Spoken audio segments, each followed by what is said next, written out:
So what I have in front of me now is this very useful tool that we all use to handle paintings. Paintings are generally not as fragile as ceramics, obviously, but they need to be handled with great care because they're paper, and some of the paintings here actually were hundreds of years of age. So they're quite delicate, and we have to be very careful when we handle them.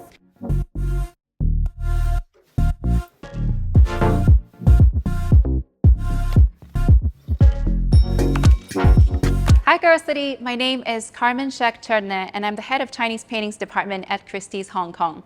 Welcome to our Christie's Hong Kong gallery here, where we're showing you some of our highlights in our upcoming May auction in 2024. So some of you might wonder what we do daily as a specialist.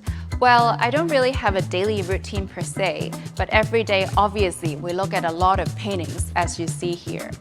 We spend time looking at paintings, but equally we spend a lot of time speaking and communicating with our clients and our colleagues to put together our sales, which happen twice a year.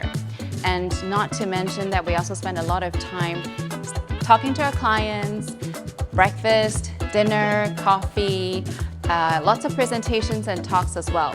So our work is really encompasses a lot of different aspects when we put together an auction. From marketing, writing for the catalog, photography, writing about the introductions of the paintings, everything that you can imagine coming up towards an auction, we would prepare within a specialist department.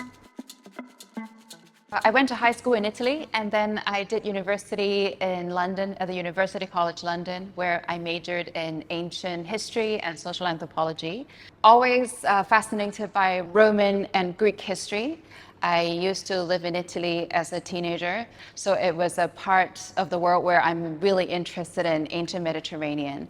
And so I wanted to be an archaeologist growing up, and so I studied ancient history.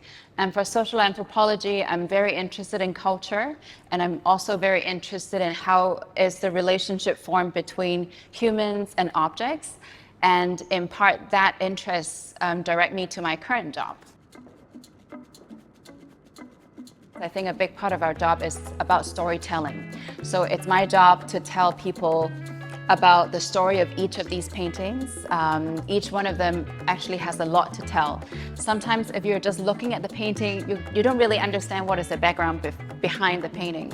So it's our job to translate all these stories in a way that people can easily understand, and they can also relate to the importance of each work. So we're standing in front of this beautiful Zhao Shaang tiger painting, which is one of the most important paintings from the Southern School, Lingnan School this season we have in our sale. Your question might be how to authenticate and evaluate this painting, right? When we're looking at a painting like this, the first step is really to determine whether the work is by the artist. For us, it's part of understanding the artist's art, as in, the works that we've seen in the market previously, the works we've seen in museums, and we have a familiarity with the artist's works and his calligraphic style. From there, we determine that this work is actually indeed painted by the artist. Looking at the calligraphy, for example, we understand that this work is painted in the earlier part of this artist's life. Indeed, it says 34th year, which is 1945, when the artist is quite young. And we also have tools like this, which is actually a seal dictionary. So this is my home city. My husband is Italian, but we both live here. So this is where we live, and we both love Hong Kong. It's a great city, and I love Hong Kong culture and Cantonese because it's evolved for the past 150 years or so, and then it's such a unique part of Chinese culture. And then I think in Hong Kong we retained a lot of traditional Chinese values and practices that you don't see in so many Chinese-speaking worlds. So being in Hong Kong, of course, it's a great city for art for all the right reasons, but also personally, it's a very great place for me.